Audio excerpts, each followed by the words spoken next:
Dear students, आज जो हमने टॉपिक सेलेक्ट किया है वो अमलगमेशन। अकाउंटिंग के अंदर, एडवांस अकाउंटिंग के अंदर हमारे पास ये चैप्टर है अमलगमेशन। अमलगमेशन में होता ये है कि दो या दो से ज़्यादा कंपनियां आपस में मर्ज हो जाती हैं और अपने नेट एसेट्स और लायबिलिटीज़ इकट्ठा करके एक नई कंपनी को लीगल हैसियत दे देते हैं, सिंगल लीगल एंटिटी की सूरत में ले आते हैं उसको, यानी कि एक कंपनी की सूरत में ले आते हैं। तो अब हमारे पास है ना अमलगमेशन के अंदर ना दो काइंड्स होती हैं, एक तो मर्जर होता है, दूसरा एक्विजिशन होता है। तो अब ज़रा हम पहले इसको डिस्कस करेंगे, फिर मैंने इसका क्वेश्चन भी आपको करवाऊंगा इंशाल्लाह। तो वो कंप्लीट क्वेश्चन होगा, थोड़ा सा लेंथी होता है लेकिन आपको इंशाल्लाह कोशिश करेंगे कि सही तरीके से समझ आ जाए। तो जिन लोगों ने हमारे चैनल को सब्सक्राइब नहीं किया वो सब्सक्राइब करें, और जिनको वीडियो पसंद आए वो लाइक भी ज़रूर कीजिएगा। तो अमलगमेशन आपको पता लग गया है कि जब दो कंपनियाँ आपस में मर्ज होती हैं, मिलती हैं, इकट्ठी होती हैं, तो वो अमलगमेशन कहलाता है। वो कई वजूहात हो सकती हैं। हो सकता है कि दो कंपनियां एक ज़्यादा स्ट्रॉन्ग ना हों और वो एक स्ट्रॉन्ग बनने के लिए भी आपस में इकट्ठे हो सकते हैं, कंपटीशन ख़त्म करने के लिए भी आपस में इकट्ठे हो सकते हैं। एक कंपनी कमज़ोर है, एक कंपनी स्ट्रॉन्ग है, तो स्ट्रॉन्ग कंपनी वीक कंपनी को परचेज़ भी कर सकती है, जो एक्विजिशन में कहलाता है। तो अब हमने मर्जर में देखना है। मर्जर में होता ही है कि दो कंपनियाँ आपस में मर्ज होती हैं और अपनी पुरानी हैसियत खो देती हैं, यानी कि पुराना नाम ख़त्म करके एक नया नाम ले लेते हैं। जैसे कि हम देखते हैं इसको हम कि मर्जर में होता क्या है कि एक कंपनी है ए लिमिटेड, एक कंपनी है और एक है बी कंपनी। ये दो कंपनियां हैं और ये आपस में मर्ज हो रही हैं। तो इन्होंने क्या किया, एक नई कंपनी बना ली है जो है सी कंपनी, यानी कि पुरानी कंपनी ख़त्म हो गई और आपस में मर्ज होकर एक नई कंपनी बना ली है। ठीक है जी।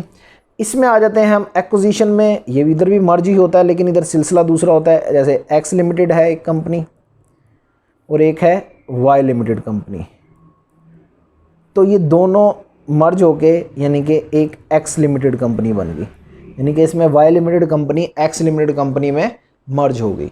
तो इसको एक्विजिशन कहते हैं हम। ठीक है जी। अब हमने क्वेश्चन करना है मर्जर का, जिसमें हम ए और बी कंपनी ख़त्म हो जाएगी और सी कंपनी नई डेवलप हो जाएगी। तो अब हम क्वेश्चन की तरफ आते हैं, जो मैं क्वेश्चन आपको फिर पहले दिखा देता हूँ कि क्वेश्चन हमने कैसा है। ये हमारे पास क्वेश्चन मैंने लिखा हुआ है, इसको हम रीड कर लेते हैं, फिर उसके बाद इंशाल्लाह उसको करते हैं। अब इसमें होता ये है कि हमारे पास कंपनियाँ हैं, इसकी बैलेंस शीट दी हुई है 2019 की हमारे पास, पुरानी कंपनी, यानी कि एक्स और वाई लिमिटेड कंपनी, जो जिसके एसेट्स और लायबिलिटीज़ हमारे पास दिए हुए हैं। ये एक्स की कंपनी के एसेट्स दिए हुए हैं और ये वाई कंपनी के एसेट्स दिए हुए हैं, और इसी तरीके से एक्स कंपनी के लायबिलिटीज़ और ऑनर इक्विटीज़ दी हुई हैं, और इसी तरीके से वाई कंपनी की हमारे पास शेयर कैपिटल दिया हुआ है।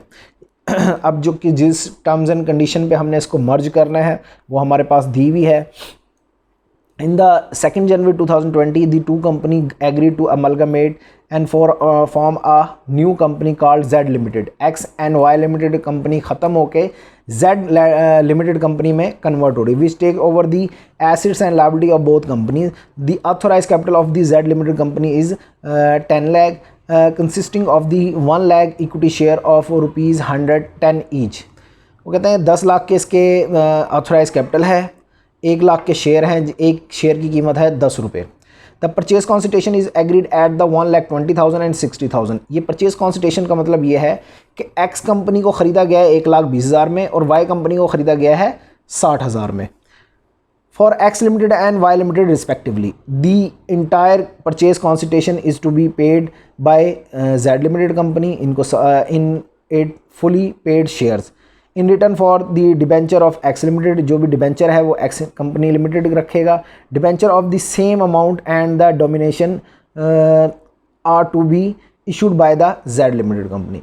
Give the journal entry to close the books of X limited company, Y limited company and show the opening entry in the books of Z limited company and also prepare the opening balance sheet of the Z limited company. अब हमने x की company की एंट्रियाँ करनी है जो dissolve हो रही है कंपनी, वाई की भी करनी है डिज़ोल्व होने की, फिर हमने जेड लिमिटेड कंपनी की करनी है ओपनिंग, यानी कि जब ये दोनों डिज़ोल्व होकर उसमें जाएंगी तो उसकी करनी है।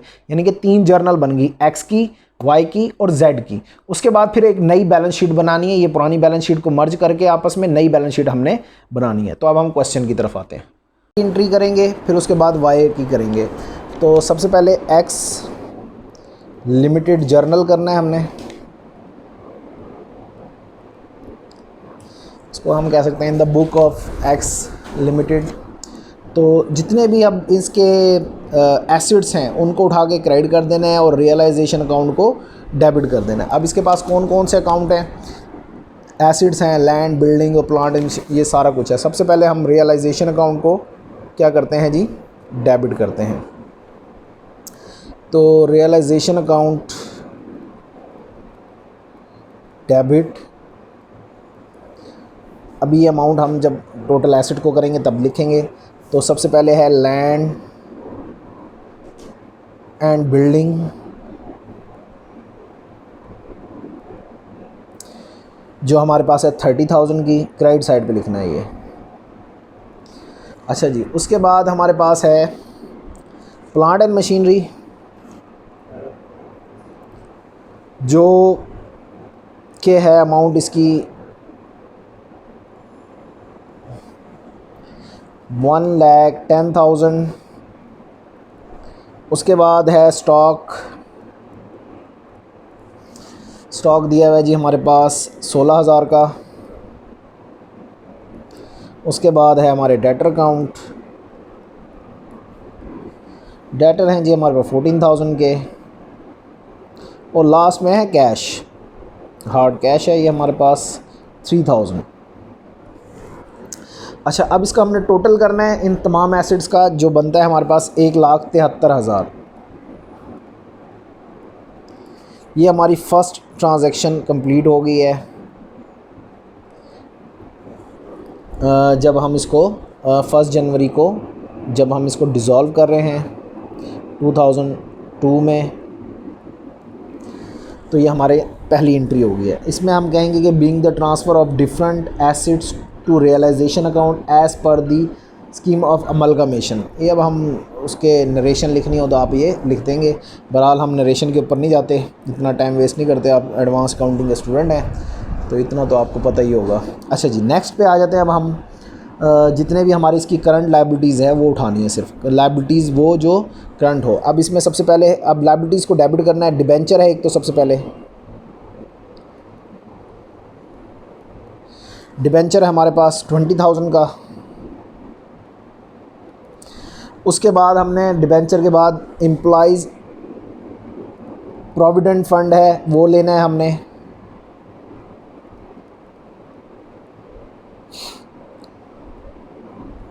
पीएफ का मतलब प्रोविडेंट फ़ंड, ये हमारे पास कितना है 3,000 है। अच्छा जी, उसके बाद हमने लेना है ट्रेड क्रेडिटर, जो हमारे पास 10,000 के हैं। ये तमाम की तमाम लायबिलिटीज़ हैं जो हमने उठा के क्या कर देनी है, डेबिट कर देनी है और रियलाइजेशन अकाउंट को क्रेडिट कर देना है।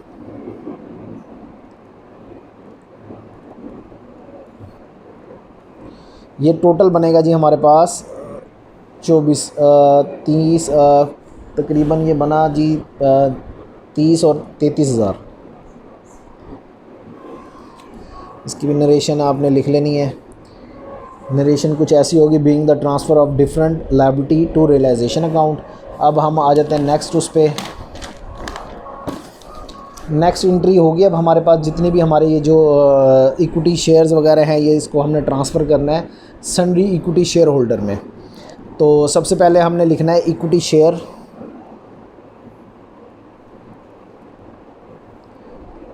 कैपिटल, जो इसका कैपिटल था पिछला जो 1,00,000 रुपये है वो उठा के डेबिट कर देना है, क्योंकि क्लोज़ करना है और नए उसमें जाना है, नए सन्ड्री इक्विटी शेयर होल्डर में जाना है। अब हम शेयर होल्डर की सूरत में नए बिज़नेस में इंटर हो रहे हैं जेड में, तो इसको डिज़ोल्व कर देना है। 1,00,000 से ये है। उसके बाद रिज़र्व दिया हुआ है इसने, कुछ रिज़र्व है इसका 34,000 का, तो ये 34,000 हमने इधर लिख देना है।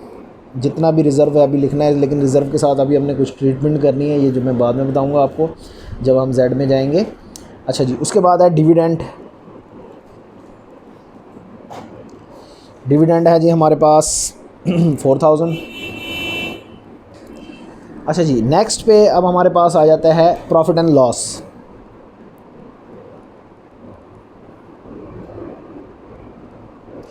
प्रॉफिट एंड लॉस अकाउंट, जो अमाउंट है हमारे पास 2,000 की ओनली। अब ये तमाम का तमाम हमने करना है सन्ड्री इक्विटी शेयर होल्डर। ठीक है जी। जो अमाउंट बनेगी हमारे पास टोटल 1,40,000 की,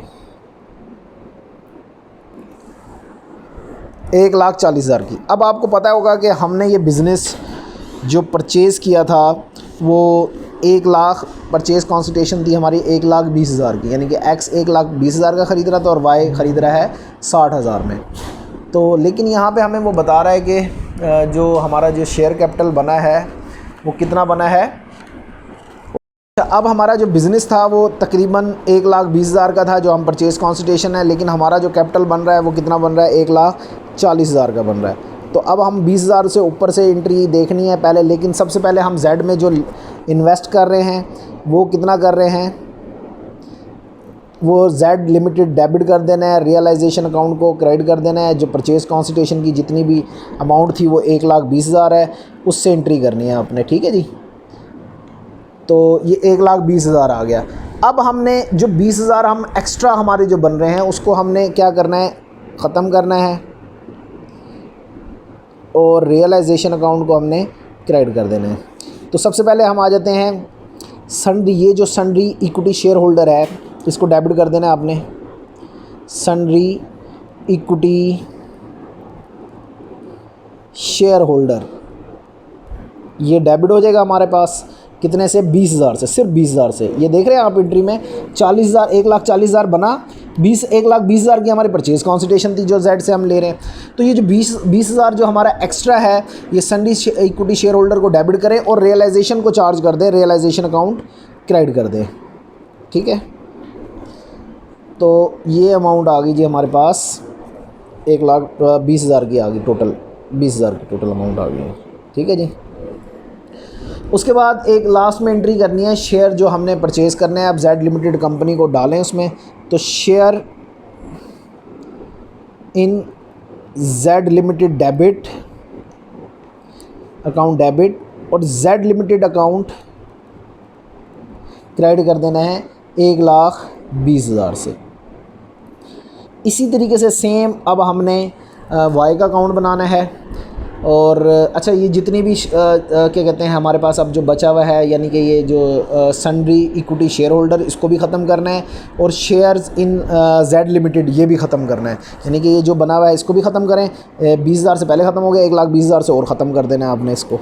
तो बाकी जो रिमेनिंग रह जाएगा, बाकी अब कुछ भी रिमेनिंग नहीं बचेगा। सन्ड्री इक्विटी शेयर होल्डर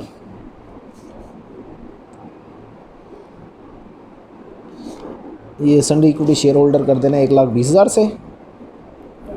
ठीक है। और शेयर्स ये वाला जो हमने किया है शेयर्स इन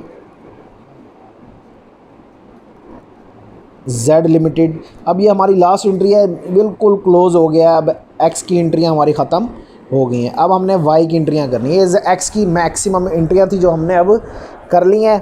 अब वाई की तरफ आते हैं, वाई की एंट्रियां देखते हैं। हाँ तो जी, अब हमने बनाना है वाई लिमिटेड कंपनी की। तो वाई लिमिटेड कंपनी को अब हम देखते हैं।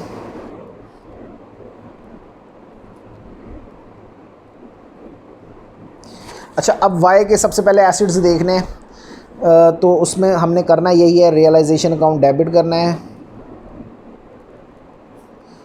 और तमाम एसिड्स। अब लैंड एंड बिल्डिंग इसका नहीं है, आपको नज़र आ रहा है। उसके बाद है प्लांट एंड मशीनरी के।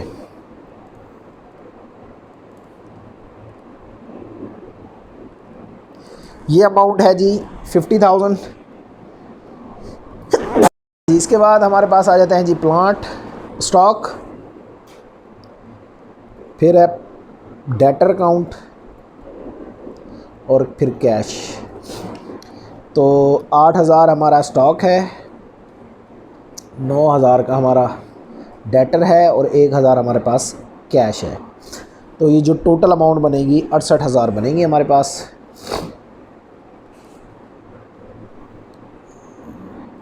तो ये पहली ट्रांजैक्शन हो गई है। इसी के बाद हमने फिर लायबिलिटी करनी है। लायबिलिटी आपको नज़र आ रही है, सिर्फ एक नज़र आ रही है, ट्रेड क्रेडिटर। और इसमें मेरे ख़्याल से हमने क्रेडिटर की अमाउंट लिखना भूल गए, एक जो थी हमारे पास 8,000 रुपीज़। ये मैं 8,000 लिख रहा हूँ इधर। ये 8000 हमारे पास क्रेडिटर है, तो हमने इधर लिखना है ट्रेड क्रेडिटर डेबिट और रियलाइजेशन अकाउंट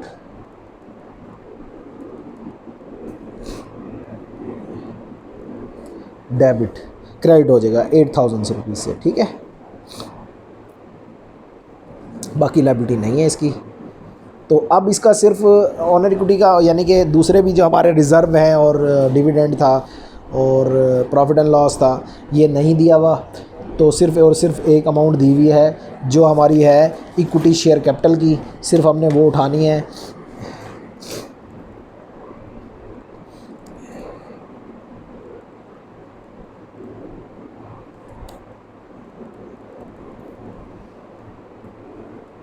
अच्छा जी, उसके बाद इसको हमने चार्ज कर देना है हमारे पास सन्ड्री इक्विटी शेयर होल्डर को।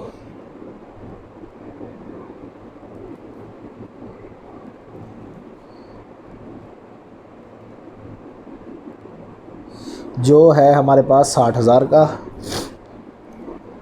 ये दिए हुए हमारे पास 60,000। अब हम इन्वेस्ट भी, परचेज़ कंसिडरेशन भी इसकी 60,000 है और जो हमारे पास शेयर कैपिटल है वो भी 50,000 है। तो इसका मतलब पूरा एंट्री आ रही है। अब हमारे पास सिर्फ अब हमने एंट्री करनी है जेड लिमिटेड डेबिट, ये मैं उसमें बता चुका हूँ वाई के उसमें, तो आपने एक्स के उसमें बता चुका हूँ, आपने उधर से देख लेना है। एंट्रियाँ ये 60,000 की हो गई हैं जी। तो अब हम ज़रा जल्दी इस क्वेश्चन को कंप्लीट करते हैं क्योंकि वीडियो ज़्यादा लंबी होती जाएगी।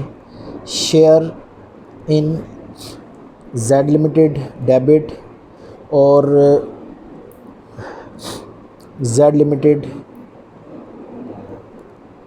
क्रेडिट कर देना है जी 60,000 से।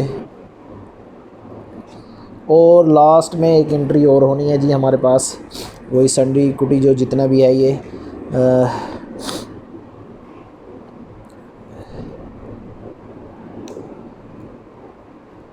Equity share holder debit, sundry equity share holder debit और share in Z limited credit, ये भी 60,000 से हो जाएगी। और आपने ये एंट्रियाँ याद रखनी है, दो एंट्रियाँ, ये share in Z limited debit और लिमिटेड जेड लिमिटेड क्रेडिट, और फिर sundry equity share holder debit और share in Z capital in credit कर देना है आपने। उसके बाद अब हम आ जाते हैं, अब असल में ये तो थी डिसोल्यूशन हो रही थी एक्स और वाई की, उसका ख़ात्मे की हमने एंट्रियाँ की हैं। अब हमने करनी है वाई जेड लिमिटेड की। ये ओपनिंग एंट्रियाँ होंगी, जितना भी एसिड्स है लायबिलिटीज़ है वो सारा का सारा अब किस में जा रहा है, जेड लिमिटेड में जा रहा है। तो अब हमने उसकी एंट्रियाँ देखनी है, तो करने लगे हैं, ठीक है जी। तो सबसे पहले अब आप इसने बिज़नेस परचेज़ किया है, किन से परचेज़ किया है, एक्स और वाई से, तो उसकी एंट्री बिज़नेस परचेज़ डेबिट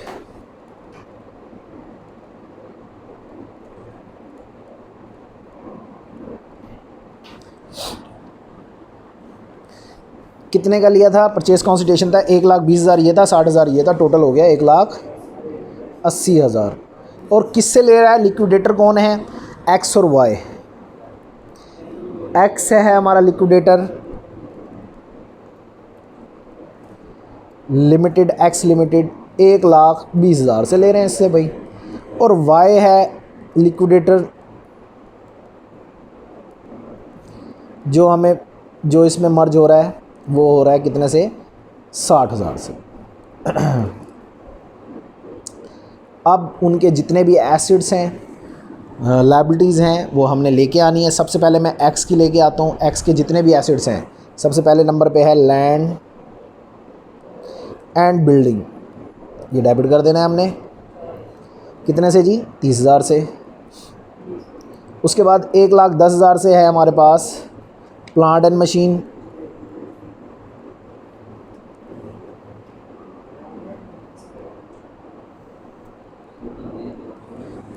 इसकी अमाउंट है जी 1,10,000। उसके बाद है स्टॉक, डेटर और कैश। वीडियो थोड़ी सी लेंथी हो रही है, हमें इसका एहसास है, तो लेकिन ये क्वेश्चन है ही लेंथी, इस वजह से हमें ये करना पड़ सकता है। तो उसके बाद हम आ जाते हैं अपने लायबिलिटी साइड पे।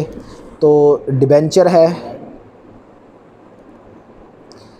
और फिर उसके बाद है हमारे पास ट्रेड क्रेडिटर, पहले करंट लायबिलिटी में लिख रहा हूँ, और फिर है हमारे पास एम्प्लॉय प्रोविडेंट फंड,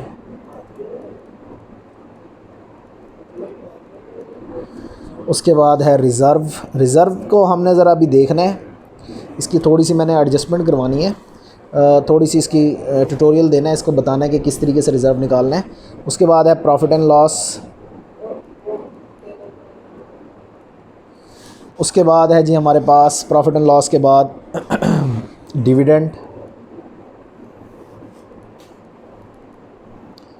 अच्छा, ये अब मुकम्मल हो गए हैं। तो सबसे पहले है हमारे पास 20,000 का डिबेंचर, ये लिख देना है। ट्रेड क्रेडिटर है हमारे पास हैं जी जनाब 10,000 के। उसके बाद है हमारे पास 3,000 के एम्प्लॉयमेंट फ़ंड। रिज़र्व अभी नहीं लिख रहा मैं, रिज़र्व के बारे में अभी बताता हूँ आपको। और प्रॉफिट एंड लॉस है हमारे पास 2,000, और डिविडेंड है हमारे पास 4,000 का। अच्छा, पहले रिज़र्व को देखते हैं। रिज़र्व में अब हमारे पास रिज़र्व है 34,000 का, और शेयर कैपिटल था हमारा 1,20,000 का, क्या कहते हैं, जो हमने आगे ट्रांसफ़र किया है। लेकिन जो हमारी जो अपना जो हमारा कैपिटल था वो कितना था जी,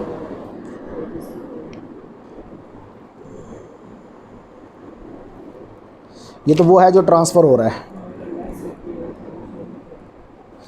1,40,000 था जी। ठीक है, हम जो ट्रांसफ़र कर रहे हैं वो कर रहे हैं 1,20,000, तो ये 20,000 हमारा एक्स्ट्रा उसकी तरफ जा रहा है। तो इस 20,000 को हमने करना क्या है, रिज़र्व,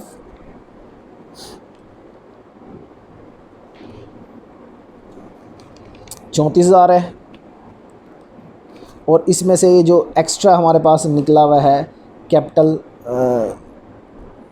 वो लेस कर देना है 20,000। तो हमारे पास 14,000 रिज़र्व बचेगा सिर्फ, यानी कि रिज़र्व में जो हमारा बैलेंस बचा हुआ था वो हमने अपने कैपिटल जो एक्स्ट्रा थे उसमें से काट लिया है। तो अब हमारे पास जो रिज़र्व है वो कितना है, 14,000। तो हमने यहाँ पे 14,000 लिखना है। ठीक है। अच्छा, अब हमने टोटल, इसको टोटल करना है जी। 30,000 एक है, जमा करना है फिर 1,10,000 जमा 16,000 जमा 14,000 जमा 3,000, ये बना 1,73,000। और उसमें से ये तमाम के तमाम हमारे जो एक्सपेंस हैं वो लेस कर देते हैं। 20,000 एक है, उसके बाद है हमारे पास 10,000, उसके बाद है जी हमारे पास 3,000, उसके बाद 14,000 है, 2,000 है, और फिर 4,000 है। तो बाकी बचा 1,20,000। ये जो 1,20,000 है यही हम बिज़नेस में इन्वेस्ट कर रहे हैं। इस जो बिज़नेस परचेज़ को डेबिट किया था इसको उठा के अब हमने इसमें इनके एसेट में क्रेडिट कर देना है।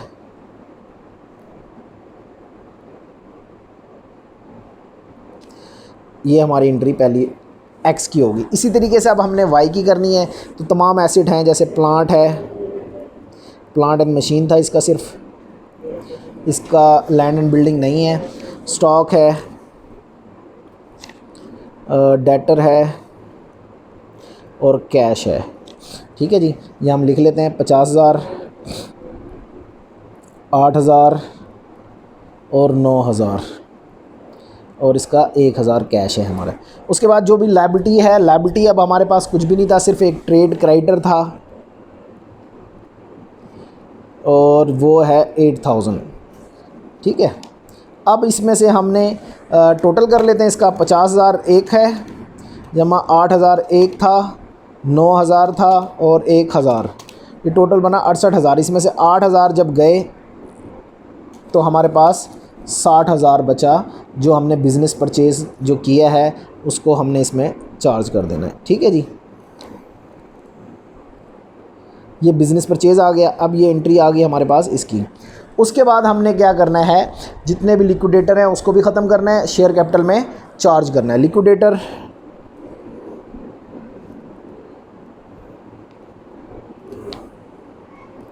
X limited, liquidator, Y limited, ये हो जाएंगे जी 1,20,000 से, और ये हो जाएगा जी 60,000 से। और इसको चार्ज कर देना है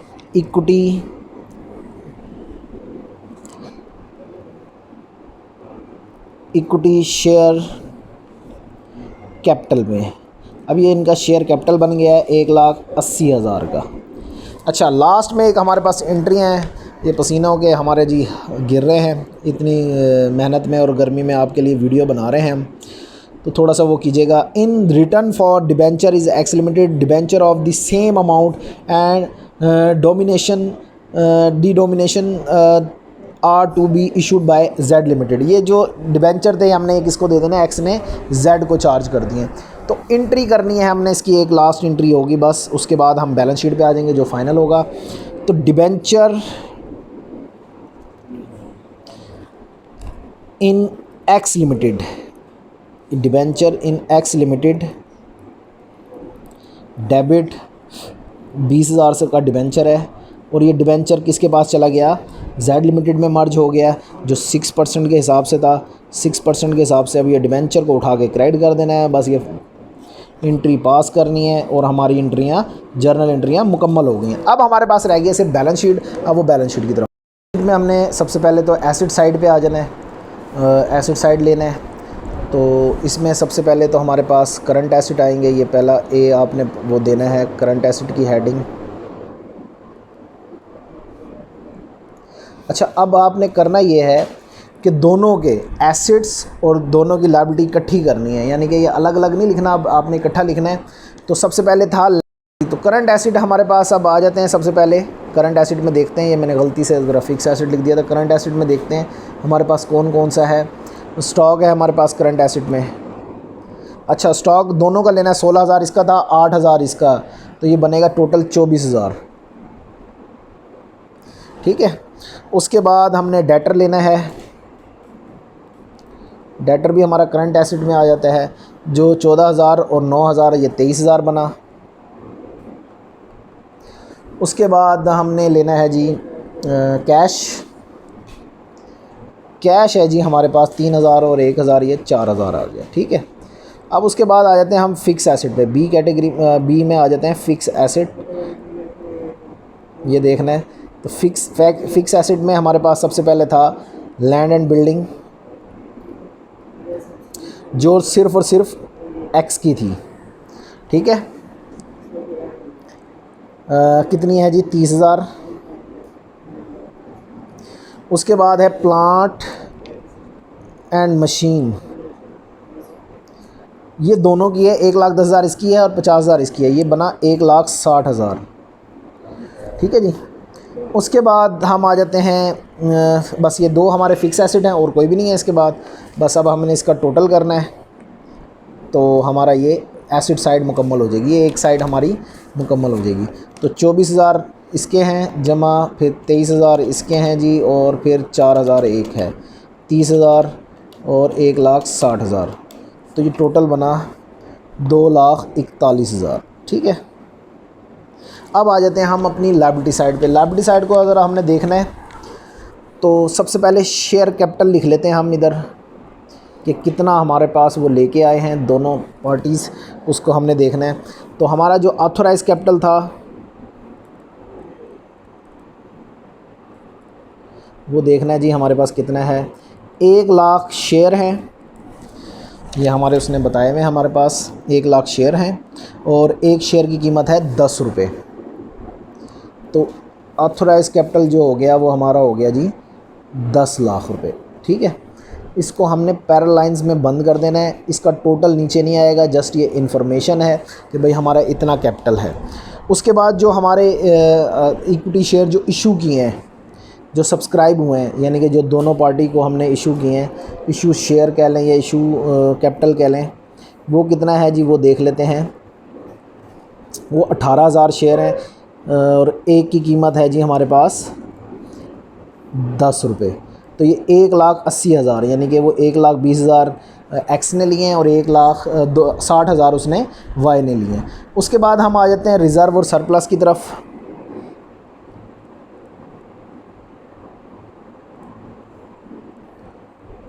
अगर है तो सरप्लस, नहीं है वैसे तो हमारे पास तो सबसे पहले इसमें रिज़र्व था जो था 14,000, जो 34,000 में से हमने 20,000 लेस करके 14,000 बना था। उसके बाद प्रॉफिट एंड लॉस, ये दोनों का लिखना है, लेकिन वो एक ही दिया हुआ है। प्रॉफिट एंड लॉस जो था हमारे पास सिर्फ 2,000 है। उसके बाद है डिविडेंड, डिविडेंड है जी हमारे पास 4,000 का, जो सिर्फ़ और सिर्फ एक्स का था। और डिबेंचर लेके आया है जी, ये डिबेंचर हम नीचे ले आते हैं। ये एक तरह का लोन होता है डिबेंचर, हम इसको लोन की हेडिंग भी दे सकते हैं, सिक्योर लोन कह सकते हैं इसको हम। तो ये 20,000 इधर आ जाएंगे हम। उसके बाद लास्ट में हमारे पास जो लायबिलिटी है, करंट लायबिलिटी है, वो लिखनी है।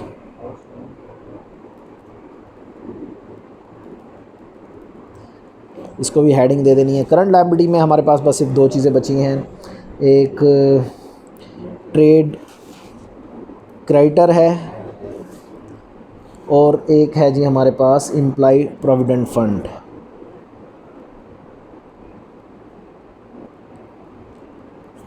ये था जी हमारे पास बना था 18,000 के हमारे ट्रेड क्रेडिटर, दोनों के मिला के 10,000 उसके थे, 8,000 उसके, और एम्प्लॉय प्रोविडेंट फंड है 3,000। तो जब हम इसको टोटल करेंगे तो ये 2,41,000 हमारा इसका भी टोटल आ जाएगा। ठीक है, ये हमारा क्वेश्चन हो गया है। और क्वेश्चन मैंने आपको अब करके कंप्लीट दिखा दिया है अमलगामेशन का, मर्जर का। तो अगर कोई क्वेश्चन है तो कमेंट्स में पूछ सकते हैं, और हमारे चैनल को सब्सक्राइब करना बिल्कुल ना भूलिएगा। अगर पसंद आए तो वीडियो लाइक ज़रूर कीजिएगा। अल्लाह हाफ़िज़।